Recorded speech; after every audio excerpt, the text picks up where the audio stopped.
வணக்கம் நண்பர்களே. A to Z motivation series part 2 இன்றைய letter A. Add humour and laughter in your routine. உங்க அன்றாட வாழ்க்கையில் நகைச்சுவையும் சிரிப்பையும் சேர்த்துக்கோங்க. நீங்க சிலரை பார்த்தீங்கன்னா ரொம்ப கேஷுவலா ஜாலியா நகைச்சுவையா பேசுவாங்க. அவங்களோட இருந்தா நம்ம கவலை எல்லாமே மாயமாகி ஸ்ட்ரெஸ்ஸும் குறையும், சந்தோஷமாகவும் இருப்போம். நம்மளுக்கு சிரிப்பு தான் சிறந்த மருந்து. வாய் விட்டு சிரிச்சா நோய் விட்டு போகும். ஆனா நிறைய பேர் சிரிக்கவே மறந்திருக்காங்க. மருத்துவ ரீதியா இதையும் நிரூபிச்சிருக்காங்க. மனசார சிரிக்கும்போது நம்ம உடம்பு என்டார்பின்ஸ் என்ற ஹார்மோன்ஸை சுரக்குது. இது இயற்கையான வலி நிவாரணி. பயம், ஸ்ட்ரெஸ், கவலை எல்லாவற்றையும் அப்படியே கரைச்சிடும்.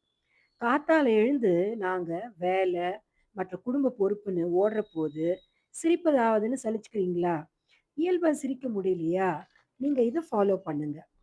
முதல்ல ஒரு நல்ல காமெடி மூவி பாருங்க. 2வது நகைச்சுவை துணுக்குகள், கதைகள் படிங்க.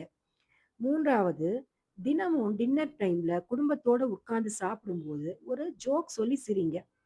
4வது ஸ்மைல் இன் த மிரர், அதாவது கண்ணாடிய பார்த்து நீங்க ஒரு சிரிப்பு சிரிச்சா உங்க ஸ்ட்ரெஸ் குறையுதுன்னு ஆராய்ச்சியில நிரூபிச்சிருக்காங்க. 4வது ரீசெண்டா லாஃப்டர் தெரப்பின்னு ஆரம்பிச்சிருக்காங்க. நெறைய பார்க்ல காலையில பார்க்கலாம்.